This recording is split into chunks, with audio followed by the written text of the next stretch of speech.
Hello everyone, very good evening. I hope you are fine. Welcome to expert classes by Manju ma'am.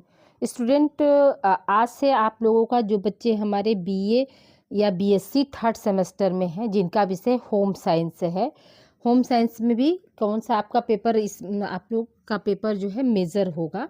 ठीक है, तो ये paper आप लोगों का होम साइंस मेजर है और बीए थर्ड सेमेस्टर वालों का है। तो पेपर का नाम है student advance nutrition and human development. देखिए मेरा हाथ फ्रैक्चर है तो मैं पेन तो पकड़ नहीं पा रही हूँ, लेफ्ट हैंड से कर रही हूँ, तो वो थोड़ा सा इधर उधर हो जा रहा है, तो आप लोग इसको माइंड मत करिएगा, क्योंकि यहाँ से आप लोगों को सिर्फ प्रिपरेशन कराना है। ठीक है, ताकि आप लोग का एग्ज़ाम जो है अच्छे तरीके से हो सके। तो ये जो हम आज का जो ये मॉडल पेपर आप लोगों के लेकर आए हैं स्टूडेंट, ये पार्ट 1 है, जो कि आपके एग्ज़ाम के पॉइंट ऑफ व्यू से मोस्ट इम्पॉर्टेंट थे। जो एग्ज़ाम आप लोगों का जो है टाइम टेबल आ गया है स्टूडेंट, ठीक है, 2025 का जो है आप लोगों का टाइम टेबल आ गया है और 5 दिसंबर को इसका एग्ज़ाम होने वाला है। ठीक है, बीए थर्ड सेमेस्टर का एग्ज़ाम होम साइंस सब्जेक्ट का 5 दिसंबर को है। ये पार्ट 1 है स्टूडेंट। देखिए सबसे पहले तो आप लोगों को मैं बता रही हूँ कि जो है ठंडी का मौसम रहेगा स्टूडेंट। ठंडी के मौसम में वैसे ही मतलब हाथ नहीं चल पाता, तो आप लोग को पहले फर्स्ट ईयर में भी हमने यही समझाया था। आज फिर एक बार आप लोगों को बता रही हूँ कि सबसे पहले हमको क्या करना है, लॉन्ग क्वेश्चन आप लोग सबसे पहले करिएगा। पार्ट सी सेक्शन सी में जो है आप लोगों का क्या है, लॉन्ग क्वेश्चन करना होगा। 4 लॉन्ग क्वेश्चन दिया रहेगा, जिसमें से आप लोगों को क्या है, 2 लॉन्ग क्वेश्चन करना है। देखिए स्टूडेंट, लेफ्ट हैंड से हम लिख रहे हैं तो थोड़ा सा गड़बड़ हो रहा है। 4 लॉन्ग क्वेश्चन में क्या, 2 लॉन्ग क्वेश्चन आप लोगों को करना है। ये जो क्वेश्चन आज का जो है स्टूडेंट, ये आप लोगों का 2025 में आया हुआ है। ठीक है, तो देखिए 2025 का क्वेश्चन आपका क्या पूछा था स्टूडेंट, सॉरी 2025 नहीं, 2024-25 का जो एग्ज़ाम हुआ है तो वो आया। अब देखिए जैसे अभी दिसंबर में आप देंगे तो 25-26 का ये एग्ज़ाम हो जाएगा। तो पिछले साल लास्ट ईयर में ये क्वेश्चन आप लोगों का पूछा गया था कि शैशवावस्था में आहार एवं पोषण की विस्तृत व्याख्या करिए या कीजिए। तो यानी कि शैशवावस्था में जो है आहार और पोषण कैसा होना चाहिए, इसके बारे में ये क्वेश्चन पूछा था। तो देखिए प्रत्येक शिशु की वृद्धि तथा विकास उसकी माँ द्वारा गर्भावस्था में लिए गए पोषण, संपूर्ण शिशु अवस्था में दिए गए संपूरक भोज्य पदार्थ व अपने पैतृकों से मिले गुण विशेषताओं द्वारा क्या होता है, निर्धारित होता है। तो देखिए गर्भावस्था से ही क्या होता है, हम लोग ध्यान देते हैं ना कि अगर कोई भी लेडी प्रेग्नेंट है तो उसको क्या कर उसके ऊपर हमारे परिवार के हर एक मेंबर का ध्यान रहता है कि वो समय से खाए, ठीक है, पोषण संबंधित वो आहार ले, जिससे कि क्या हो सके, गर्भ में पल रहे शिशु को भी पोषण मिल सके। क्योंकि एक माँ के साथ क्या होता है, दो जीव पलते हैं। 2 जीव में मतलब कि एक माँ हो गई और उसके गर्भ में पल रहा दूसरा बच्चा होता है, दोनों का क्या होना चाहिए, आहार अच्छे से होना चाहिए। ठीक है, फिर क्या है, भोज्य पदार्थ वो अपने पैतृकों यानी जो मतलब उनके दादा परदादा हैं पूर्वजों का और विशेषताओं द्वारा क्या होता है, निर्धारित होता है। माँ के गर्भ से जन्म लेने के बाद प्रत्येक शिशु स्वतंत्र रूप से वृद्धि करते हैं, यहाँ पे होगा, ठीक है, यहाँ पे क्या हो जाएगा, वृद्धि बना लीजिएगा, ठीक है, करते हैं। हर एक शिशु स्वयं में अनोखा होता है। देखिए माँ के गर्भ से, ठीक है, यानी गर्भ में बच्चा पला तो क्या होता है, वृद्धि तो स्टार्ट हो जाती है गर्भावस्था से ही, और जन्म के बाद भी क्या होते हैं, स्वतंत्र रूप से वो वृद्धि और विकास करते रहते हैं। और हर बच्चे क्या होते हैं, अपने रूप में क्या होते हैं, अनोखे होते हैं। ठीक है, जन्म के वक्त अन्य समस्त अंगों की अपेक्षा क्या होता है, शिशु के सिर का आकार बड़ा होता है। यानी हम सभी लोग देखते हैं ना कि हाथ पैर क्या होंगे, पतले होंगे, लेकिन जो सर का जो पोर्शन होता है वो काफ़ी बड़ा होता है, मतलब धड़ के अपेक्षा। तभी आप देखते हैं ना जो छोटे शिशु होते हैं, नवजात शिशु, आप उनको अगर गोद में कंधे के बल पर लेते हैं तो देखते हैं ना कि उनका सर इधर उधर हो जाए, वो बैलेंस नहीं कर पाते हैं। ठीक है, लेकिन 1 साल के अंत में उनके हाथ पैर तीव्रता से बढ़ते हैं। ठीक है, शैशवावस्था जीवन की एक अत्यधिक महत्वपूर्ण अवस्था होती है। जो शैशवावस्था होती है वो क्या जीवन की सबसे महत्वपूर्ण अवस्था होती है। विशेषकर जीवन की प्रथम वर्ष पोषण की दृष्टि से अत्यधिक महत्वपूर्ण होते हैं। शिशु के स्वस्थ शारीरिक तथा मानसिक विकास हेतु अच्छा पोषण देना जरूरी होता है। ठीक है, जब तक बच्चा छोटा है तो हम लोग कहते हैं ना कि जीवन के जो है मतलब जन्म से लेकर यानी 1 महीने जन्म से लेकर 5 साल 6 साल तक की जो अवस्था होती है बहुत अच्छा माना जाता है। ठीक है, उस दौरान क्या है किसी भी बच्चे को स्वस्थ अच्छा पोषण हम देंगे, अच्छा न्यूट्रिशन वाला खाना देंगे तो उनका जो है शारीरिक और मानसिक विकास जो होगा क्या होगा अच्छा तरीके से होगा। और वही क्या होते हैं नींव पड़ती है। ठीक है, अगर वही बच्चे हम उनको खाना पीना समय से नहीं खिला पा रहे, उनका केयर नहीं कर पा रहे, तो ही बच्चे क्या होते हैं रोगग्रस्त हो जाते हैं। ठीक है, उनका शारीरिक विकास मानसिक विकास जो होता है क्या होता है बाधित होता है। ठीक है, आगे देखिए, आज का शिशु कल का महान व्यक्ति और उत्तरदायी नागरिक होता है। तो जैसे आप लोग हो तो आप लोगों को हम शिक्षित कर रहे हैं, तो आप ही तो हमारे कल के भविष्य हैं। उसी तरह से क्या ठीक उसी तरह से जो छोटे शिशु होते हैं वही क्या है वही जो होते आगे चलकर महान व्यक्ति बन सकते, उत्तरदायी नागरिक बन सकते, कोई डॉक्टर बनेगा, कोई इंजीनियर बनेगा, कोई कलेक्टर बनेगा। ठीक है, तो ये क्या तो जब हम उनका सही से पोषण देंगे, सही शिक्षा दीक्षा देंगे तभी तो वो बन सकते हैं। तो यानी आज का शिशु ही कल का क्या भविष्य होता है। ठीक है, इस प्रकार इसकी वृद्धि व विकास से संबंधित जरूरत के प्रति माता पिता को जागरूक रहना चाहिए।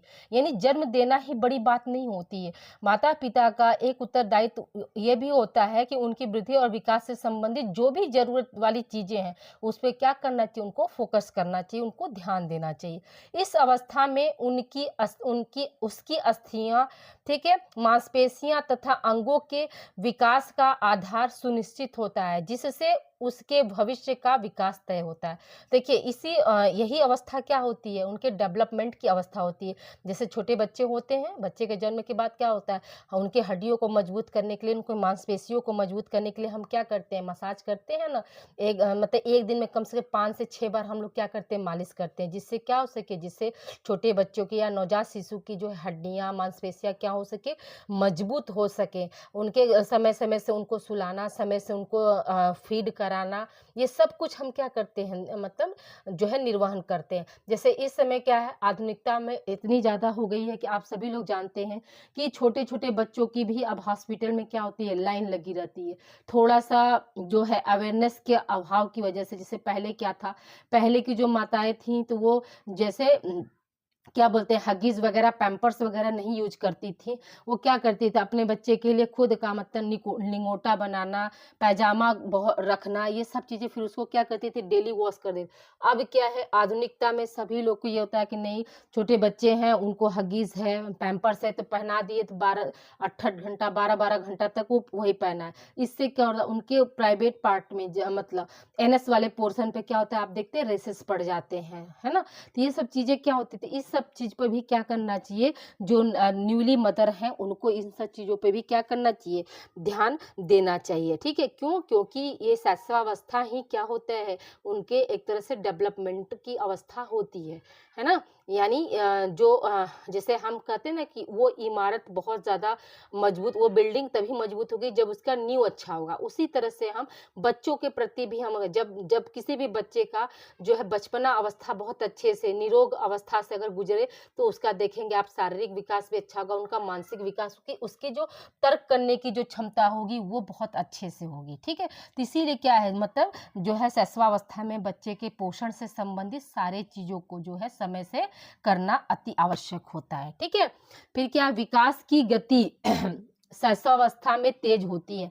बच्चों के स्वास्थ्य तथा खुशी के लिए भोजन की मात्रा, ठीक है, प्रकार व पकाने एवं खिलाने का तरीका भी विशेष महत्वपूर्ण होता है। यानी कहने का मतलब यहाँ पर क्या है, जो शैशवावस्था होती है वो विकास की तेज अवस्था होती है। इसमें क्या बच्चे के स्वास्थ्य और खुशी के लिए, ठीक है, बच्चे अपने से तो खाना तो मांगेंगे नहीं। ठीक है, कभी कभी आप देखते हैं बहुत से बच्चे मतलब खाने के लिए ललायत होते हैं, इच्छुक, बहुत से बच्चे नहीं होते। तो हम क्या करेंगे उनको कितना मतलब जैसे एक से जन्म से लेके 6 महीने तक तो पहली बात तो हम उनको जो है माँ का दूध देते हैं। ठीक है, 6 महीने का जैसे ही बच्चा होता है तो हम पूरक आहार के रूप में उनको देने लगते हैं। जैसे आपका पूरक आहार इट मीन्स जैसे सेरेलैक हुआ, ठीक है।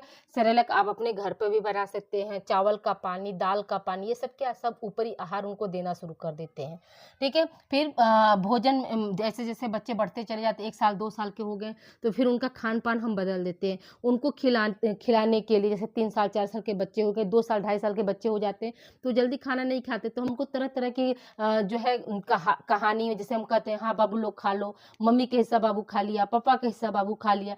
क्या है, बच्चों के पीछे हमको लगना पड़ता है, दाल चावल की कटोरी लेकर दौड़ना पड़ता है कि बेटा अच्छा देखो वो कौवा लेके जाए, ऐसे ऐसे करके क्या करते हैं हम लोग, भुलवा भुलवा कर खिलवाते हैं ना।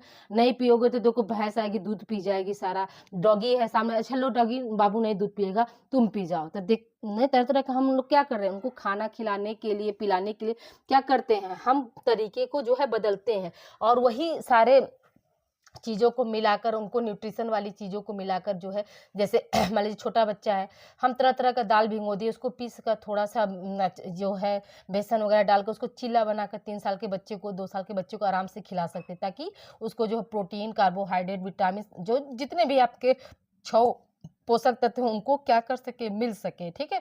तो सब कुछ हम जो है बच्चे के लिए जो है मैंने सीखते हैं, नहीं नहीं किए तो अब हम क्या करते हैं, अपने बच्चे के लिए वो सारे तरीके सीखते हैं, ठीक है।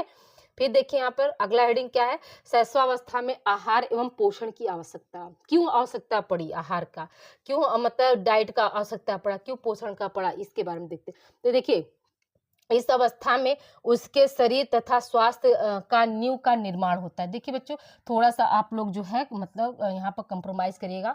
मैं पेन नहीं पकड़ पा रही हूँ, अगर पेन भी पकड़ने की कोशिश कर रही हूँ तो लाइन जो है लेफ्ट हैंड से नहीं खींचा पा रहा, ऊपर नीचे हो जा रहा। तो मैं पढ़ती जा रही हूँ, एक एक लाइन का जो है मतलब आप लोगों को समझाती जा रही हूँ।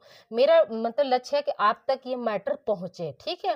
वो डजेंट मैटर कि मैं पेन से लिख पा रही हूँ कि नहीं लिख पा रही हूँ, आपको जो है चीज़ें स्पष्ट और क्लियर समझ में आ रही हैं, ठीक है। तो थोड़ा सा आप लोग कोऑपरेट करके 3-4 बार इस वीडियो को आप देख लेंगे तो ये सारे पॉइंट्स क्या होंगे, आपके दिमाग में आ जाएंगे। और बहुत इजी भाषा में हम यहाँ पर आपको नोट्स जो है क्वेश्चन के थ्रू जो है आपको ये नोट्स, ये मैटर जो है आप लोगों को हम दे रहे हैं। और आप लोगों का आप लोग अपने आप से खुद प्रॉमिस करिए कि इस वीडियो को जो है आप ज़्यादा से ज़्यादा बच्चों को आप लोग शेयर करें, ताकि वो इस वीडियो का, इस क्लास का लाभ उठा सके। क्योंकि ये 3rd सेमेस्टर तक नहीं, आप लोग जैसे ही 4th सेमेस्टर में जाएंगे, 4th सेमेस्टर की भी क्लास आप लोगों को एग्जाम से पहले मिल जाएगी। या फिर आप जब कमेंट करेंगे नहीं मैम हम यूट्यूब से ही पढ़ना चाहेंगे, अगर मेजर कमेंट आया तो हम आप लोगों को यूट्यूब के जरिए आप लोगों का मतलब 4th सेमेस्टर की पूरी क्लास स्टार्टिंग से ही लगा देंगे।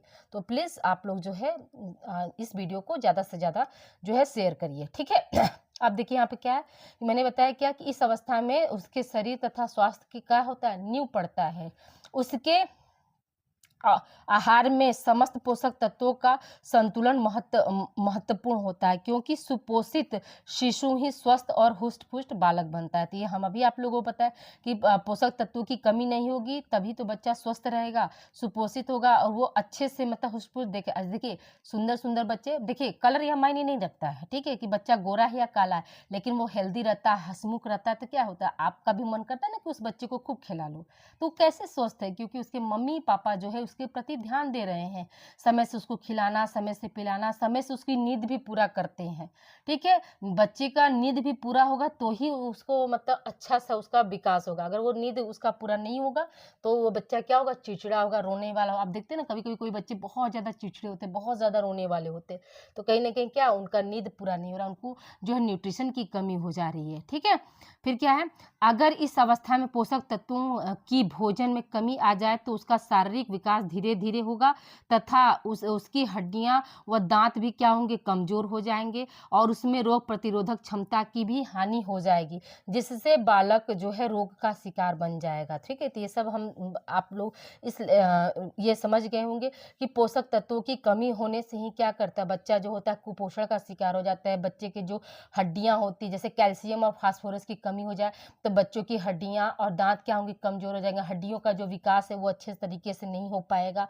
और फिर क्या होगा, हाँ मतलब उनके जो शारीरिक जो बनावट हड्डियों का अगर पोस्चर अच्छा से नहीं हो पाया तो उनकी जो शारीरिक बनावट है वो भी कहीं ना कहीं क्या होगी, प्रभावित होगी। तो इसलिए क्या, शैशवावस्था में हमें जो है पोषण संबंधी सारी जानकारियां होनी चाहिए और हमें जो है सभी पोषक तत्वों के बारे में जानकारी हो और अपने बच्चे को जो है पोषक तत्वों से भरपूर जो है भोजन हम कराएं। ठीक है। फिर देखिए शैशवावस्था में निम्न पोषक तत्वों की आवश्यकता होती है। अब जैसे देखिए कैलोरी कौन देता है, तो देखिए आप लोगों को हमने जो बच्चे मेरे पुराने हैं, ठीक है, को करिकुलर में हमने बताया था ना कि ऊर्जा देने वाले कौन से तत्व होते हैं, ठीक है, रोग प्रतिरोधक क्षमता को बढ़ाने वाले कौन से तत्व होते हैं, ये सब आप लोगों को हमने पढ़ा।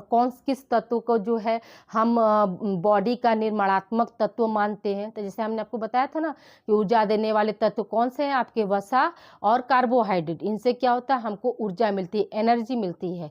जैसे हम अभी जैसे आपको हम बोल कर पढ़ा रहे हैं तो हमारा बोलने में भी तो एनर्जी लॉस हो रहा है ना, तो ये एनर्जी हमको कहाँ से मिल रहा है, ये एनर्जी हमको कार्बोहाइड्रेट से मिलता है और फिर क्या होता है, वसा से मिलता है। ओके। फिर हमारे शरीर में बहुत सारे रासायनिक क्रिया, जैसे भोजन हमने किया, भोजन को हमने चबा कर जब हम घोट रहे हैं, हमारे पेट में जा रहा है, तो वहाँ पर क्या होता है, केमिकल रिएक्शन होता है। तो ये सारे केमिकल रिएक्शन करने में कोशिकाओं का बहुत ज़्यादा मतलब, या यूँ कह सकते हैं कि हमें चोट लगती है तो क्या होता है, उस स्थान पे जैसे हमारे स्किन छिल जाता है तो वहाँ की क्या सेल्स जो है डैमेज हो गई।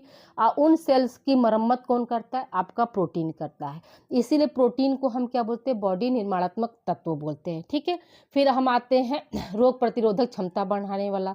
तो रोग प्रतिरोधक क्षमता हमको कौन से तत्व से बनता है, तो हम विटामिन को जानते हैं। विटामिन क्या है, हम बहुत ज़्यादा तो क्वांटिटी में तो लेते नहीं ना, थोड़े मात्रा में लेते, लेकिन जो थोड़े मात्रा में ही क्या होता है, हमको जो है विटामिन से जो है ताकत मिलती है। ठीक है, हमारी रोग प्रतिरोधक क्षमता का जो है वो विकास करता है। तो उसी तरह से देखिए यहाँ पर कैलोरी, तो देखिए कैलोरी क्या है, शिशु की ऊर्जा से संबंधित आवश्यकता उसके शरीर के वजन के अनुपात से भी ज़्यादा होती है। ठीक है, जो शिशु हैं तो उनको कितना एनर्जी कैलोरी ऊर्जा चाहिए, उससे क्या शरीर वजन के अनुपात से भी क्या होता है, ज़्यादा होता है। वृद्धि की गति तेज होने के कारण ऊर्जा संग्रह की आवश्यकता भी क्या होती है, तेज होती है, क्योंकि शैशवावस्था है तो जाहिर सी बात है ग्रोइंग एज है, तो उसमें क्या होगी, कैलोरी की जो मात्रा होगी वो ज़्यादा होगी। इस समय शिशु भी ज़्यादा क्रियाशील रहता है। अधिक क्रियाशील शिशु के शरीर पर वसा की मात्रा कम होती है और कम क्रियाशील शिशुओं पर क्या होता है, वसा की मात्रा ज्यादा होती है। अब जैसे मान लीजिए बच्चे भी क्या होते हैं, दो तरह के होते हैं, एक खूब मोटे ताजे होंगे और एक क्या होंगे, पतल सुकट्ठे से होंगे। हाँ, तो जो पतल सुकट्ठे से है तो यानी क्या है, वो बहुत ज्यादा अपना हाथ पैर खूब मार रहे हैं, और जो मोटा होता है वो क्या होता है, वो थोड़ा सा शिथिल होता है। लेकिन क्या है, मोटे लोगों को बचपन में क्या होता है, बच्चे जो होते हैं मोटे बच्चे जो है सबको पसंद आते, पतले बच्चे जैसे जब क्या है, अब इस एज में जैसे आप किशोरावस्था में पहुंच गए, तो अब इस समय क्या होता है, मोटी लड़कियां या मोटे लड़के नहीं पसंद आएंगे, लेकिन पतली लड़कियां पतले लड़के क्या होते हैं, पसंद आते हैं। ठीक है, ये थोड़ा सा आप लोग को जोक हम कह दिए हंसने के लिए, है, देखिए ऐसा नहीं है। ओके, तो देखिए यहाँ पे क्या, अधिक क्रियाशील जो बच्चा होगा तो उसमें क्या होगी, वसा की जो मात्रा होगी वो कम होगी, और जो कम क्रियाशील जो बच्चे होंगे उनमें क्या होगी, फैट्स जो है ज्यादा होगा। पहले 3 महीने में क्या होता है, 120 कैलोरी प्रति किलो शरीर भार होगा, यहाँ पर भर है, इसको भार बना लीजिए के अनुसार। ठीक है, और फिर क्या 3 से 6 महीने में क्या होता है, 110 किलो कैलोरी प्रति शरीर भार के अनुसार क्या होता है, हम देते हैं। ठीक है, ये क्या हुआ, आपका कैलोरी हो गया। अब आइए देखिए विटामिन में क्या है, विटामिन ए, डी तथा सी के अलावा थायमिन और राइबोफ्लेविन भी महत्वपूर्ण विटामिन। अब अच्छा देखिए, आप लोगों को एक क्वेश्चन, अगर आप लोगों ने को करिकुलर पढ़ा होगा बच्चा, तो मैंने जो यहाँ पे विटामिन ए लिखा है, ठीक है, आपसे हम एक क्वेश्चन कर रहे हैं, यहाँ पे कमेंट बॉक्स में आप लोग छापिएगा तो मैं जानूंगी कि नहीं बच्चे जो हैं अभी तक सारी चीज़ों को याद रखिए। जैसे विटामिन ए का रासायनिक नाम क्या है, विटामिन डी का रासायनिक नाम क्या है, और विटामिन सी का रासायनिक नाम क्या है, ये आप मुझे कमेंट बॉक्स में बताएंगे। तो देखिए विटामिन ए, डी तथा सी के अलावा क्या, थायमिन किसका नाम है, आपने बताया, हमने सुन लिया, विटामिन B1। और राइबोफ्लेविन जो है किसका नाम है, अरे वही विटामिन जिससे क्या है, अभी ठंडी का समय आ गया ना तो होठ फटने लगते हैं, है ना, होठ के किनारे फटने लगते तो नॉर्मली ठंडी की वजह से फट रहा है, लेकिन जिसका मतलब 12 महीना फटता है तो उसको क्या बोलते हैं, चिलोसिस। याद आया आपको, मैंने पढ़ाया था कि राइबोफ्लेविन की कमी से क्या होता है, चिलोसिस रोग होता है, होठ के किनारे फट जाते हैं, ठीक है। और थायमिन की कमी से क्या होता है, बेरी बेरी। आपने बताया, हमने सुन लिया, मेरे बच्चे बहुत इंटेलिजेंट है, ठीक है। तो थायमिन की कमी से बेरी बेरी और राइबोफ्लेविन की कमी से चिलोसिस, ठीक है। ये तो हम आपको एक्स्ट्रा बता दिए, भी महत्वपूर्ण विटामिन है। ओके, आगे देखते हैं। प्राय स्वस्थ शिशु के शरीर में विटामिन डी के अलावा सारे विटामिन पाए जाते हैं। देखिए, सबसे बड़ी बात तो होती है कि मतलब विटामिन डी भी है जरूरी। क्यों? क्योंकि विटामिन डी जो है आपके जो है बोन्स को, जो छोटा शिशु है उसके हड्डियों को, मांसपेशियों को क्या करता है, मजबूत बनाता है। किंतु विटामिन डी विटामिन डी की पूर्ति पूरक पदार्थ द्वारा प्रतिदिन होनी चाहिए। पूरक पदार्थ मतलब समझिए, देखिए जैसे हम कैल्शियम की गोली खा रहे हैं बच्चा मेरे, ठीक है, कि कैल्शियम की गोली खाएंगे तो हमको कैल्शियम मिल जाएगा ना, ना, बिल्कुल इस भुलावे में मत रहना। आयरन की गोली खा रहे हैं, हमको आयरन मिल जाएगा ना। हमको कैल्शियम की गोली का फायदा या आयरन की गोली का फायदा तभी मिलेगा जब हम कैल्शियम से संबंधित, ठीक है, मेरी बात ध्यान से सुनिएगा, जब हम कैल्शियम से संबंधित और आयरन से संबंधित खाने में अपने आहार में शामिल करेंगे तब। जैसे कैल्शियम हमको कहाँ मिलेगा, कैल्शियम को तो टैबलेट हमने ले लिया, लेकिन उसके अलावा क्या, हम दूध लेंगे, ठीक है। दूध में क्या, कैल्शियम भरपूर है। मांस मछली में क्या है, कैल्शियम भरपूर है। तो जब हम दूध और मांस मछली अंडा का सेवन करेंगे तब वो कैल्शियम का टैबलेट जो हमको फायदा करेगा। उसी तरह से जब हम आयरन की गोली ले रहे हैं तो आयरन हमको कहाँ मिलेगा, पालक में मिलेगा। तो पालक हम खा रहे हैं तब वो हमारा जो है आयरन की गोली भी काम करेगी, यानी पूरक। उसका मतलब एक समान, जो हम टैबलेट खाएं और टैबलेट के साथ साथ क्या है, उसको जो है अपने खाने में शामिल किए। कौन सा, माने आयरन संबंधित आहार, कैल्शियम संबंधित आहार, तब जाकर वो काम करेगा, ठीक। फिर देखिए, लगभग आधे से 1 चम्मच, ठीक है, लगभग आधे से 1 चम्मच मछली का तेल इसकी पूर्ति करता है ना। मछली का तेल में भी क्या होता है, विटामिन डी बहुत है। जैसे छोटे बच्चे, जैसे मुझे अभी भी अपनी बचपन की चीज़ें याद है कि जब मैं छोटी थी तो मेरे नाना क्या करते थे, मछली का तेल हम लोग को लाकर ठंडी भर पिलाते थे, ठीक है, ताकि ठंडी भर जो है हम लोग बीमार न पड़े। अब आप लोग को दिया जाएगा तो आप लोग पीबा नहीं करेंगे। छोटे क्या, हमको लग रहा है कि हम, जब मैं बीएससी वगैरह में भी तब भी मुझे मतलब ठंडियों में जो है मछली का तेल मेरे नाना हमेशा ला कर रखते थे, तो हम लोग मतलब वही पीते थे ठंडी भर, ठीक है। फिर क्या है, परंतु यह भी जानना आवश्यक है कि विटामिन ए और डी की अधिक मात्रा भी शरीर में विषाक्त असर डालती है। यानी आवश्यकता से अधिक भी हमको विटामिन ए और विटामिन डी नहीं लेना है, जो कि हमारे बॉडी में क्या हो, जहर का काम करे। ओके, आई होप यहाँ तक समझ में आ गया होगा। अब आइए देखिए हम प्रोटीन। तो प्रोटीन में देखिए क्या है, तो शरीर की वृद्धि, ओके, जीवन के पहले 6 महीने में बहुत अधिक तेजी से होती है और जन्म से 6 महीने में शरीर का वजन क्या होता है, दुगना। जिसे बच्चा मान लीजिए 3 किलो का पैदा हुआ तो 6 महीने बाद क्या हो जाएगा, वो 6 किलो का हो जाएगा। तथा 1 वर्ष की आयु में शरीर का भाग 3 गुना बढ़ जाता है। यानी 1 वर्ष में क्या हो जाएगा, 3 किलो का बच्चे का जन्म हुआ तो 1 साल में क्या हो जाएगा, वो 9 किलो का हो जाएगा।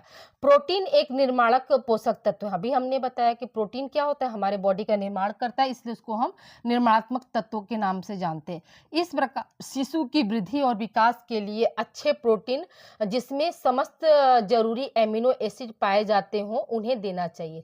अब देखिए, यहाँ पर आप लोगों को हमने को करिकुलर में फर्स्ट ईयर में पढ़ाया था कि जैसे कार्बोहाइड्रेट की जो है, कार्बोहाइड्रेट कैसे बनता है, ठीक है। कार्बोहाइड्रेट की सूक्ष्म इकाई क्या है, स्टार्च होती है, ओके। वसा की सूक्ष्म इकाई क्या होती है, आपका जो है वसी अम्ल होते हैं। उसी तरह से प्रोटीन जो है हमारा कैसे बनता है, तो बहुत सारे एमिनो एसिड जो है मिलकर क्या करते हैं, प्रोटीन बनाते हैं। एमिनो एसिड कितने तरह के होते हैं, तो एमिनो एसिड हमने आपको बताया था कि 2 तरह के होते हैं। एक होता है इसेंशियल एमिनो एसिड और एक होता है नॉन इसेंशियल एमिनो एसिड, ठीक है। यानी एक होता है आपका आवश्यक एमिनो एसिड और दूसरा क्या होता है, अनावश्यक एमिनो एसिड। आवश्यक एमिनो एसिड की संख्या क्या होती है, 10 होती है। अनावश्यक एमिनो एसिड की भी संख्या क्या होती है, 10। यानी टोटल जो है 20 प्रकार के या 20 types of amino acid made of जो है प्रोटीन। यानी 20 प्रकार के जो एमिनो एसिड होते हैं वो मिलकर क्या करते हैं, प्रोटीन का निर्माण करते हैं। जो आवश्यक एमिनो एसिड होता है उसको क्या करते हैं, उसको वो हमारे शरीर में बनता नहीं है, उसको हम बाहर से लेते हैं। जो अनावश्यक जो एमिनो एसिड होता है वो क्या होता है, वो हमारे बॉडी में बनता है, ठीक है। जैसे कहने का मतलब क्या हुआ कि जैसे जो हमें बात अच्छी लगे, ओके, मेरी बात ध्यान से सुनिएगा, जस्ट जोकिंग, ओके। क्या है, जैसे अच्छे चीज को क्या करता है हमारा बॉडी स्वीकार करता है, नहीं स्वीकार करता है ना। और जो गलत चीजें होंगी, जैसे पॉजिटिव थिंक, हम लोग कहते हैं ना कि पॉजिटिव थिंकिंग, तो पॉजिटिव थिंकिंग जल्दी लेते हैं, नहीं लेते हैं, लेकिन शिकायत करने के लिए सबसे पहले पहुंच जाते हैं। तो जो शिकायत वाला जो आदत है ना, वो क्या है हमारे अंदर बना हुआ है ना। और जो मतलब अच्छी वाली जो पॉजिटिव थिंक है कि शिकायत नहीं करना चाहिए, ये क्या है, इसको हम बाहर से लेते हैं। समझ में आया मेरी बात? ओके। तो यानी कहने का मतलब क्या है कि जो अनावश्यक एमिनो एसिड है उसका निर्माण जो है हमारे शरीर में होता है, और जो आवश्यक एमिनो एसिड है उसका निर्माण हमारे शरीर में नहीं होता, उसको हम क्या है भोजन के रूप में बाहर से लेते हैं। आई होप यहाँ तक क्लियर हो गया होगा आप लोगों को, समझ में आया चीज। फिर देखिए यहाँ पे क्या है कि इस प्रकार शिशु की वृद्धि और विकास के लिए अच्छे प्रोटीन जिसमें कि समस्त जरूरी एमिनो एसिड पाए जाते हैं उन्हें देना चाहिए। पहले वर्ष 2 से 3 ग्राम प्रोटीन प्रति किलो शरीर वजन के अनुसार क्या होना चाहिए, देना चाहिए, ठीक है। यानी 2 से 3 ग्राम जो है उनके वजन के अनुसार जो है प्रोटीन बच्चों को क्या करना चाहिए, देना चाहिए। अब आइए देखिए हम जल की बात करते हैं। तो जल में क्या है, आइए जल की बात करते हैं। तो देखिए जल भी एक अन्य पोषक तत्वों की तरह शरीर के लिए बहुत जरूरी है। शिशु को उसके शरीर के वजन के अनुपात में प्रौढ़ व्यक्ति की अपेक्षा जल की ज़्यादा आवश्यकता होती है। दूध द्वारा अत्यधिक मात्रा में जल की पूर्ति हो जाती है, किंतु गर्मियों के दिनों में क्या है बहुत बार जल पिलाना चाहिए उसे शरीर वजन के, ठीक है, उसके शरीर वजन के 10 से 15% क्या होती है, जल की जो है आवश्यकता होती है, ठीक है। ये भी आपको क्लियर हो गया होगा। अब आइए देखिए खनिज लवण। खनिज लवण में क्या है, शिशुओं के शारीरिक वृद्धि के लिए कैल्शियम, फास्फोरस और लोहे की ज़्यादा ज़रूरत होती है, क्योंकि कैल्शियम और फास्फोरस अस्थियों को बनाता है और लोहा क्या करता है, हीमोग्लोबिन को बनाता है। यानी देखिए हमने आपको स्टार्टिंग में बताया कि जो हड्डियों का निर्माण किसके कौन से जो खनिज लवण जो कि भूमिका अदा करते हैं, तो कैल्शियम और फास्फोरस होता है। और जो हमारा ब्लड बनता है वो किसके जरिए बनता है, तो लोहा के जरिए बनता है, ठीक है। 6 महीने की आयु तक शरीर में एकत्रित कैल्शियम और लोहा पर्याप्त होता है। जो बच्चे माता का दूध पीते हैं उन बच्चों के शरीर में उनकी कमी नहीं हो पाती। यानी जो मदर लैक्टेशन है, यानी जो माँ के दूध 6 महीने तक पी लिए तो उनके शरीर में क्या है, कैल्शियम, फास्फोरस और आयरन की कमी नहीं हो सकती है। परंतु गाय के दूध पर पलने वाले एवं 6 महीने के बाद लोहे की पूर्ति हेतु ऊपरी भोज्य पदार्थों का प्रयोग जरूरी है, क्योंकि दूध में लोहा नहीं होता है, ठीक है। जैसे गाय का दूध है तो उसमें क्या है, आपके आयरन जो है नहीं पाया जाएगा, तो इसके लिए क्या है, इसके लिए उनको जो है पूरक आहार लेना पड़ता है, जिससे कि उनकी क्या हो सके, आयरन की, कैल्शियम की और फास्फोरस की क्या हो सके, पूर्ति हो सके। अब आइए देखिए वसा। वसा क्या है, तो माँ के दूध से ही बच्चे को क्या होता है, वसा मिलती है। शुरू में बच्चा वसा को पचाने में समर्थ नहीं होता है, अतः वसा युक्त पदार्थ बच्चों को नहीं दिया जाता है। तो हम सभी लोग जानते हैं कि जो फैट्स है वो बच्चे क्या है, आसानी से पचा नहीं पाते हैं। जो बच्चे जो माँ का दूध पीते हैं तो माँ के दूध के जरिए क्या होता है, उनको वसा मिल जाती है, ठीक है। आई होप ये पहला प्रश्न आप लोगों को कंप्लीट हो गया। दूसरा प्रश्न हम आइए देखते हैं।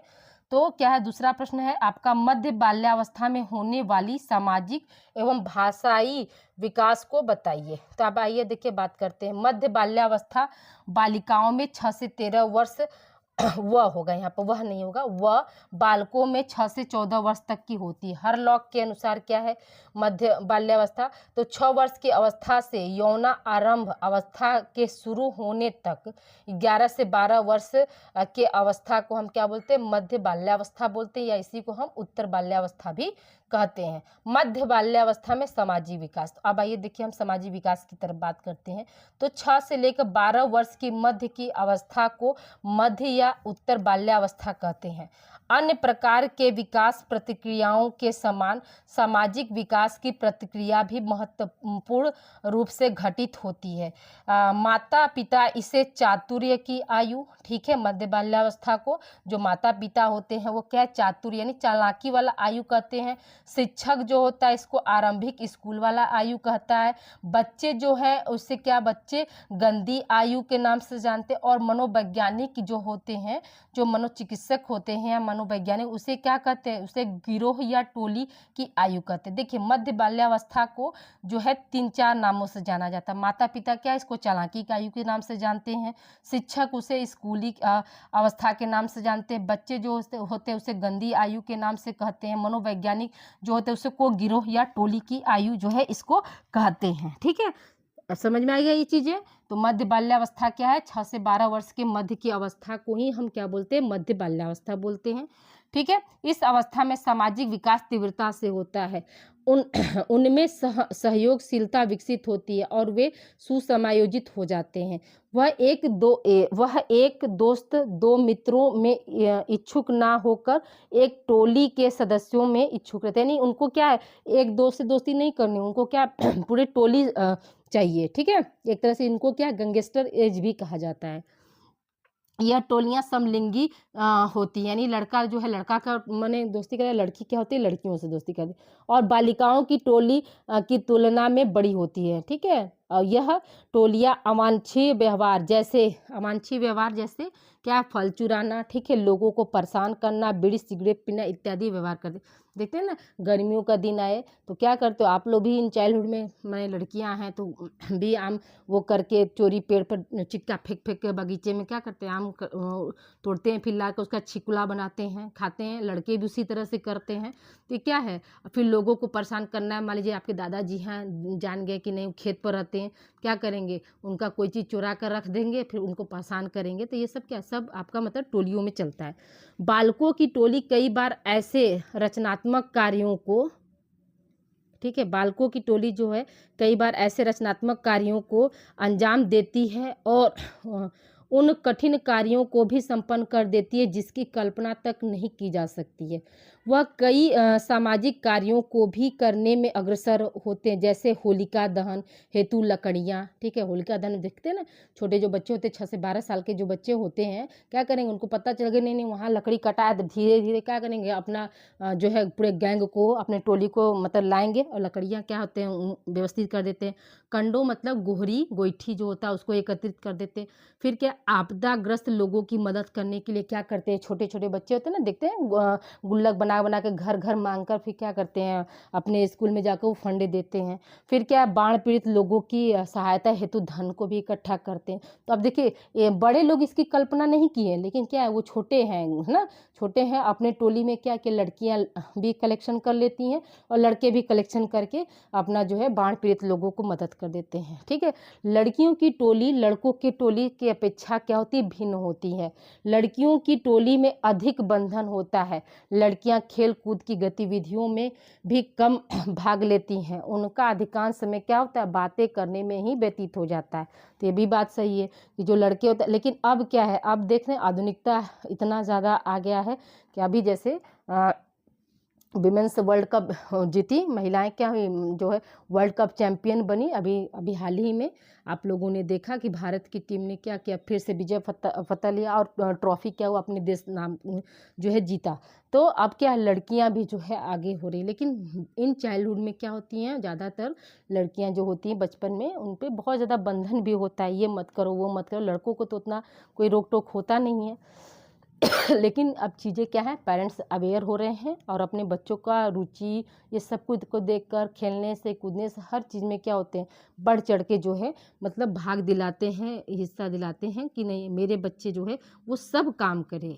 ठीक है, जैसे मैं ही हूँ, अगर मैं जो बचपन में जो चीज़ों से वंचित रही हूँ तो मैं सोचती हूँ कि नहीं मैं उन सब चीज़ों से वंचित रही, लेकिन मेरे बच्चे क्या हो वो सारी चीज़ें करें, है ना। तो क्या है, चीज़ें समय के साथ बदलती रहती हैं। अब आइए देखिए, भाषा विकास का प्रतिमान। देखिए, भाषा विकास भी एक प्रकार का कौशल है जिसमें न्यूरोमस्कुलर की परिपक्वता जरूरी होती है। शोधों में यह पता चला है कि भाषा के विकास के भी कुछ क्या होते हैं, निश्चित प्रतिमान होते हैं। जैसे 1.5 वर्ष का बालक बोलने की अपेक्षा क्या चलना सॉरी चलना सिखाती हैं, चलना सीखते होना चाहिए, ठीक है। इसको बना लीजिएगा कि जो 1.5 वर्ष का बच्चा होता है वो क्या बोलने की अपेक्षा क्या चलना सीखते हैं, और वह अच्छी तरह जब चलना सीख जाते हैं तब वह बोलने की ओर जो है ध्यान केंद्रित करते हैं। जब 1.5 वर्ष का बालक 2 शब्दों का वाक्य बना लेता है मगर यह वाक्य अधूरे होते हैं, जैसे मान लीजिए छोटा बच्चा है तो वो तो नहीं बोल पाएगा ना, 2 वर्ष का बच्चा ये नहीं बोलेगा कि पानी पियेंगे, क्या बोलता है मम्मम, है ना, आप सुनते हैं ना मम्मम, खा मम्मम मतलब पानी, नम नम मतलब खाना। तो क्या हुआ, 2-2 शब्द को जोड़ा लेकिन वो पूरा वाक्य नहीं बोल पा रहा है, ठीक है। मगर यह वाक्य क्या होते हैं, अधूरे होते हैं। जब तक बालक स्कूल जाने लगता है और उसका संपर्क दूसरे बालकों के साथ, विद्यालय के शिक्षकों, समूह के साथियों व पड़ोस के बालकों के साथ होता है, तब उनमें नए नए शब्दों का क्या होता है, शब्दों को सीखने के लिए जो उनको प्रेरणा मिलती है और अब वह छोटे छोटे वाक्य को बनाने लग जाते हैं। वाक्य संरचना में शुद्धता व स्पष्टता आ जाती है, अतः भाषा विकास जो है तीव्र गति से होने लगता है, ठीक है। तो ये चीज़ हमने आपको बताया कि जैसे छोटा बच्चा है, 1.5 साल का बच्चा है, तो 1.5 साल का बच्चा क्या चलने के बोलने के बच्चा क्या करता है, चलने पर ज़्यादा, जब वो चलना सीख जाता है तब 2-2 शब्द को जोड़ना सीखता है। फिर क्या होता है, धीरे धीरे वैसे ही जैसे ही वो वो मध्यावस्था में पहुंचता है, स्कूल जाना शुरू कर देता है, स्कूल में नए नए जो है जाति धर्म के लोग मिलते हैं, ठीक है, नए नए शिक्षक से मुलाकात होती है, तो वो सारी चीज़ों को वो क्या करता है, सीखता है, और इससे क्या होता है, उसका जो है लैंग्वेज डेवलपमेंट तेज़ी से होता है। जैसे जैसे बालक की आयु में वृद्धि होती जाती है उसी प्रकार उसकी भाषा में भी सुधार होता जाता है। उत्तर बाल्यावस्था में बालकों के शब्द भंडार, बोले तथा लिखे गए वाक्यों की कठिनता सॉरी बातचीत की सामग्री इत्यादि में भी क्या करते हैं, वो अंतर करना सीख जाते हैं, ठीक है। अब इसमें क्या क्या है, जैसे शब्द भंडार हो गया, वाक्य उच्चारण हो गया, ठीक है। फिर क्या शब्द भंडार में, शब्द भंडार 2 प्रकार के होते हैं, सामान्य शब्द भंडार और विशिष्ट शब्द भंडार। मध्य बाल्यावस्था में सामान्य शब्द भंडार का जो है विकास जो है तेजी से होता है, क्योंकि बालक विद्यालय जाना शुरू कर देता है, जिससे वह समाज के लोगों को देखता है और उनसे क्या करता है, बातचीत करता है। बाल्यावस्था में विशिष्ट शब्द भंडार का भी विकास होता है, लेकिन सामान्य शब्द भंडार की अपेक्षा क्या होता है, इसकी गति जो होती है थोड़ी सी धीमी होती है। अब ये देखिए वाक्य एवं उच्चारण। वाक्य एवं उच्चारण में क्या है, बालकों के वाक्य उत्तर बाल्यावस्था में बड़े और कठिन होते हैं।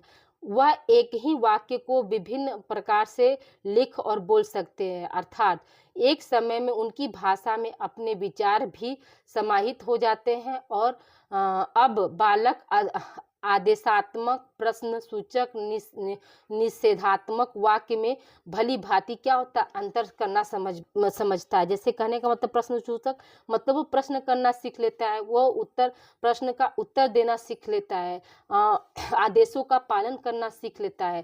तो ये सब क्या है, सब मतलब आपके जो है वाक्य और उच्चारण से जो है संबंधित होते हैं।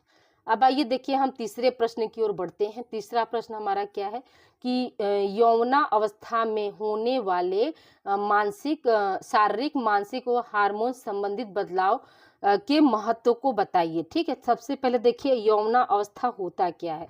तो यौवना अवस्था जो होता है, पहले क्या था, पुराने समय में जो थे, पहले आज से मानकर चलिए 50-60 साल पहले की मैं बात कर रही हूँ, तो उस समय क्या था, उस समय जैसे यौन आरंभ या किशोरावस्था या वयसंधि, इन तीनों को एक ही नाम से जानते थे पुरातन काल में, यानी प्राचीन काल में क्या है, वयसंधि। वयसंधि का मतलब क्या हुआ कि बाल्यावस्था और किशोरावस्था के बीच का जो समय है, जैसे मान लीजिए बाल्यावस्था 12 साल पर आपका समाप्त हो रहा है, किशोरावस्था 13 साल पे शुरू हो रहा है ना।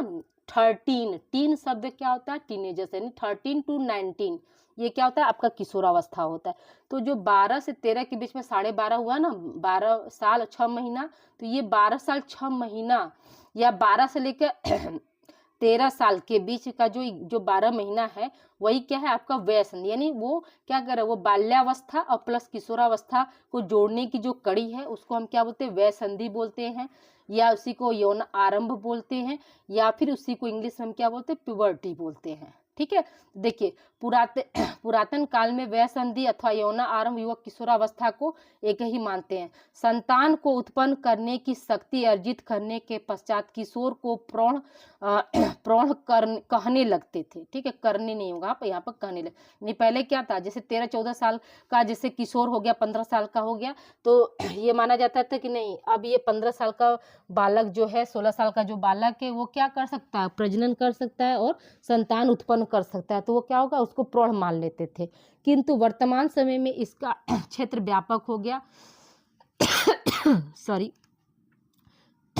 उत्तर बाल्यावस्था के खत्म होने के पहले ही बालक बालिकाओं में वय संधि और यौन आरंभ की क्या होती है, शुरुआत जो है हो जाती है।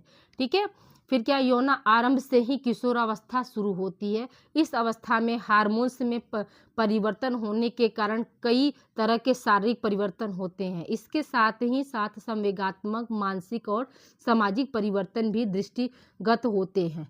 बालिकाओं में यौन आरंभ की शुरुआत की औसत आयु 10 वर्ष होती है और बालकों में इसकी शुरुआत जो है मतलब औसत आयु क्या माना गया, 11 वर्ष माना गया है। ठीक है, देखिए अब यहाँ पे क्या है, यहाँ पर आप लोगों को ये चीज़ हम समझा रहे हैं। हाँ देखिए यहाँ पे क्या है कि देखिए यौन आरंभ, ठीक है, यानी प्यूबर्टी से ही क्या होती है, किशोरावस्था की शुरुआत हो जाती है। और इसी समय क्या होता है, बहुत सारे शरीर में जो है हार्मोन्स की चेंजेज होते हैं और इसमें शारीरिक परिवर्तन भी होने लगता है। जैसे शारीरिक परिवर्तन का मतलब क्या हुआ कि जैसे लड़कियों में स्तन का उभार आना, ठीक है, गुप्तांग में बालों का आना, हाँ ये सब चीज़ें क्या है, मतलब आपके शारीरिक बनावट में कुछ चेंजिंग आया। तो उसी तरह से लड़कों में भी क्या होता है, उनके भी गुप्तांग में बाल आना, मूछ दाढ़ी का आना, ये सब चीज़ें, आवाज़ का जो है लड़कों में जो है भारीपन होना, लड़कियों में क्या होता है मधुरता आना, ये सब क्या है, सब चेंजिंग हो रही है। तो ये शारीरिक भी चेंजिंग हो रही है और मानसिक भी। ये जो एज होता है ना उसमें बच्चे समझ नहीं पाते हैं कि उनको हो क्या रहा है, वो बहुत समस्याओं से जो है जूझते रहते हैं। जैसे लड़कियों का मासिक धर्म का स्टार्ट हो जाना, अब तो मान के चलिए पेरेंट्स भी अवेयर हैं, इस पर खुलकर बातें हो रही। हम लोग के समय क्या था, ये सब चीज़ों पर बातें नहीं होती थी, तो हम लोग इस सब चीज़ों के बारे में आप क्या है, आप मतलब वक्त से पहले इन सारी चीज़ों को आप जान जा रहे हैं और अपना केयर करना सीख रहे हैं। ठीक है, ये सारी चीज़ें चेंजिंग जो होती थी तो अचानक से संवेगात्मक रूप से मतलब इमोशनली टचअप भी उनको चाहता है। आज क्या है, आज हम लोग एजुकेशन के जरिए ही क्या करते हैं, हम बैड टच क्या होता है, गुड टच क्या होता है, ये सब कुछ हम बच्चों को बता रहे हैं, खुलकर मतलब इस पे बात कर रहे हैं, बता रहे हैं कि बेटा अगर इस तरह से कोई टच है तो यानी ये क्या गंदा टच है, इस तरह से कहे तो ये गुड टच है। तो आज बच्चों को सब कुछ हम बता रहे हैं। तो यहाँ पे क्या है कि बालिकाओं का जो यौन आरंभ की शुरुआत की औसत आयु क्या माना गया, 10 साल। पहले क्या था, पहले मतलब जो लड़कियां जो रहती थी तो उनका जो पीरियड्स से जो है स्टार्ट होता था, रजनोवृत्ति जिसको हम बोल रहे हैं, पीरियड्स मासिक धर्म जो होता था वो 12 से 13 साल में होता था, 13 साल में होता था। लेकिन आज क्या है, आज खान पान इतना ज़्यादा मतलब क्लाइमेट्स इतना ज़्यादा चेंजिंग हो गया कि जो 13 साल की अवधि थी अब क्या हो गया 10 साल में। और जो लड़कों का माना जाता था कि नहीं 14 से 15 साल, अब क्या है लड़कों का जो है 11 साल माना जा रहा है। ठीक है, यौन आरंभ की अवस्था पूर्व वो आरंभिक अवस्था की 16 अवस्था तक होती है, यानी 16 वर्ष तक की जो है ये माना जाता है। वर्ग के अनुसार वय संधि से किशोरावस्था की शुरुआत होती है। अनेकों जैविक घटनाओं के कारण बालक बालिकाएं वयस्क आकार के शरीर एवं परिपक्वता की ओर क्या होते हैं, बढ़ते हैं। ठीक है, यानी कहने का मतलब यहाँ पे क्या हुआ, बहुत सारे जैविक जो है घटनाओं के कारण जो बालक है चाहे बालिका वो क्या होते हैं, वो वयस्क व्यक्ति का आकार पा लेते हैं। ठीक है, और उनकी जो शरीर की जो बनावट होती है वो क्या है, परिपक्वता की ओर जो है बढ़ जाती है। अब आइए देखिए यौन आरंभ में होने वाले शारीरिक परिवर्तन कौन कौन से हैं, तो आइए इस पे बात करते थे। देखिए वय संधि अवस्था में लंबाई में वृद्धि बड़ी तीव्र गति से होती है। ठीक है, यानी 12 से 13 साल की जो अवस्था है उसमें क्या होता है, उसमें जो है लंबाई बहुत ज़्यादा बढ़ता है। लंबाई में औसतन वृद्धि 3 इंच के हिसाब से होती है। 12 से 13 वर्ष की आयु को प्राप्त करते करते लड़कियों की लंबाई जो होती है 58 इंच हो जाती है और 18 वर्ष के लड़कों की लंबाई जो होती है 66 इंच हो जाती है। 18 वर्ष के पश्चात लड़कियों की लंबाई में वृद्धि क्या होती है, रुक जाती है। ठीक है, 18 वर्ष के बाद क्या होता है, मतलब उनकी जो है वृद्धि क्या होती है, रुक जाती है। मगर लड़के इस आयु के बाद भी क्या होते हैं, बढ़ते रहते हैं। आप देखते हैं ना, लड़के जो होते 19 साल 20 साल 21 साल तक क्या करते, वो बढ़ते जाते हैं ना, उनकी आयु में क्या होती, वृद्धि होती जाती है। ठीक है, अध्ययनों से यह सिद्ध हुआ है कि जिन बालकों में परिपक्व होने की गति मंद होती है वह बच्चे उन बच्चों की अपेक्षा अधिक लंबे होते हैं जिनकी परिपक्व होने की गति क्या होती है, तीव्र होती है। इस अवस्था में वजन में भी वृद्धि काफी तेजी से होता है। शारीरिक वजन का मुख्य कारण शरीर में वसा के जमाव के कारण तथा यौन हार्मोन्स के स्रावण के कारण होता है। ठीक है, वजन सॉरी वजन भी क्या होता है, वजन भी हमारा जो होता है बॉडी वेट जो है बढ़ता है किसकी वजह से, वसा के जमाव की वजह से होता है।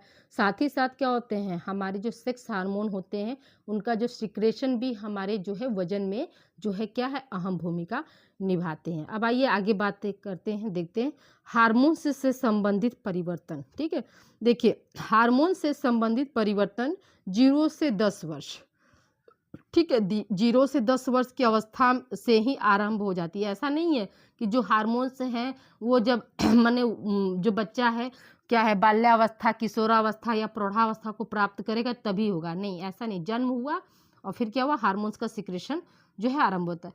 वृद्धि हार्मोन्स एवं थायरॉक्सिन हार्मोन्स के स्राव में वृद्धि हो जाती है। जो ग्रोथ हार्मोन्स होते हैं और थायरॉक्सिन हार्मोन्स जो होते हैं वो क्या करते हैं, उनमें जो है बढ़ जाती है, जिसकी वजह से शरीर के आकार में तीव्र गति से वृद्धि होने लगती है। यानी जो हमारी जो शारीरिक बनावट है उसमें जो है कौन सा हार्मोन्स के सिक्रेशन अधिक सिक्रेशन होता है जिससे हमारी शरीर बढ़ जाती है या शरीर का आकार बढ़ जाता है। तो याद रखिएगा कि ग्रोथ हार्मोन्स और थायरॉक्सिन हार्मोन का सिक्रेशन या स्राव अधिक होता है। इसी वजह से क्या होता है, हमारी जो शारीरिक आकार की जो वृद्धि होती है वो ज़्यादा होने लगती है या तेजी से होने लगती है और शरीर की हड्डियों का ढांचा परिपक्वता की तरफ बढ़ना शुरू हो जाता है। ठीक है, यानी जैसे स्तन का उभार आना, ये सब चीज़ क्या होता है, सब आपका जो है मतलब बढ़ना, परिपक्वता तभी होती है, मैच्योरेशन साइकिल का होना।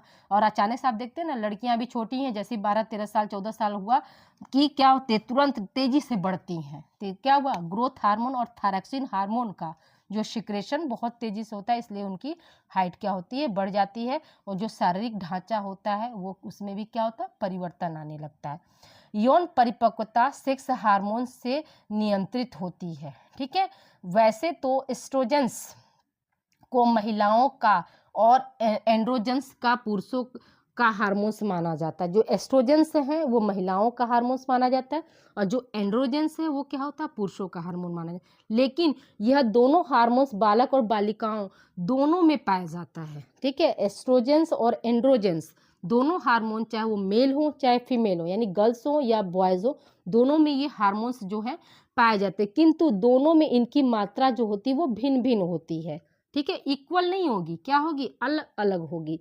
बालकों में पाए जाने वाला एंड्रोजन जो है टेस्टोस्टेरोन सेक्स हार्मोन के स्राव की वजह से उनकी मांसपेशियां जो होती हैं बढ़ जाती हैं। जैसे एंड्रोजन पाया जा रहा है, मेल का हार्मोन है, लेकिन उसके साथ क्या हो रहा है, टेस्टोस्टेरोन हार्मोन सेक्स हार्मोन्स जो हो उसकी वजह से क्या होती हैं, एंड्रोजन जो है टेस्टोस्टेरोन हार्मोन्स के साथ क्या होता है मिलकर जो है मांसपेशियों को जो है क्या करता है, बढ़ा देता है। शरीर तथा चेहरे पे जो है बाल निकल आते हैं और अन्य प्रकार के पुरुष से संबंधित यौन गुणों में भी क्या करती हैं, वृद्धि करने लगती हैं।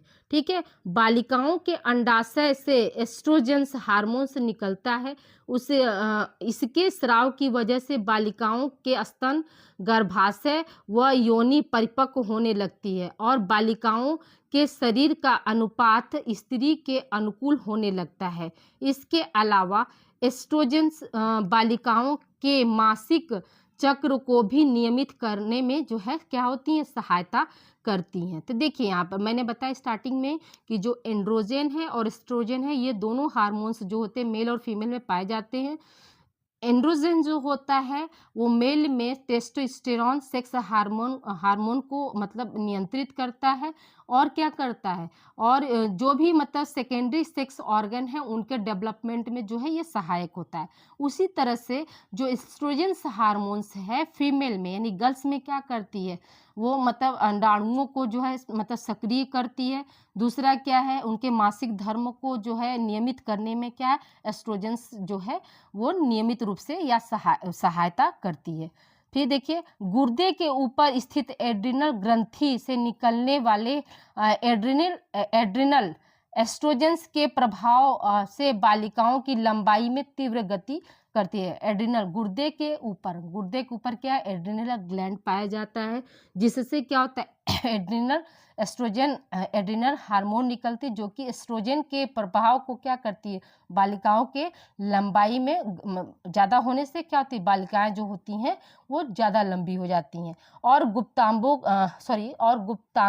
के बाल भी निकलने लगते हैं, यानी उनके जो प्राइवेट पार्ट है उस पर क्या होते हैं, एड्रिनल ग्रंथि से एड्रेनिन हार्मोन्स एस्ट्रोजन के साथ जो है मिलकर गर्ल्स की हाइट को बढ़ाते हैं और साथ ही साथ क्या करते हैं, उनके गुप्तांगों पर बाल जो है निकल आते हैं। बालकों के शारीरिक गुण उनके अंडकोश से निकलने वाले एस्ट्रोजन से प्रभावित होते हैं।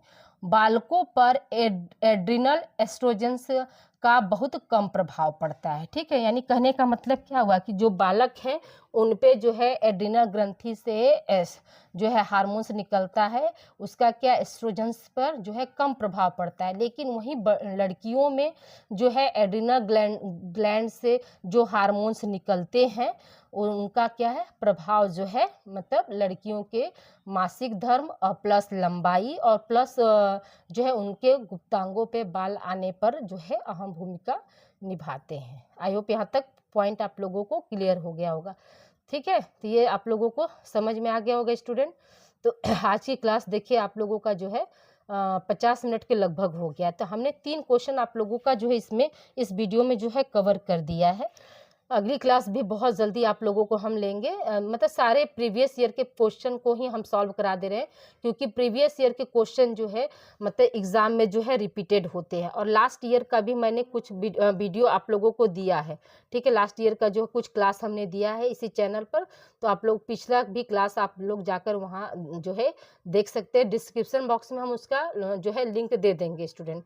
ठीक है, तो लास्ट ईयर का भी कुछ क्वेश्चन आप कर लीजिएगा और कुछ हमने अभी लेटेस्ट अभी जो है 2025 का सॉल्व करा दे, 2023-24 का भी हम इस पे सॉल्व कराए हैं, तो उसको भी आप लोग देख लीजिएगा। अगर कहीं किसी तरह का आप लोगों को डाउट होगा तो प्लीज़ आप लोग कमेंट करके क्वेश्चन आप पूछ सकते हैं, और या कोई टॉपिक अगर आप लोगों को नहीं समझ में आ रहा है तो कमेंट कीजिएगा, तो हम उस टॉपिक को भी आप लोगों को हम क्लियर कर देंगे। ओके स्टूडेंट, देखिए आज की क्लास जो है आप लोगों का 50 मिनट 51 मिनट का हो गया है।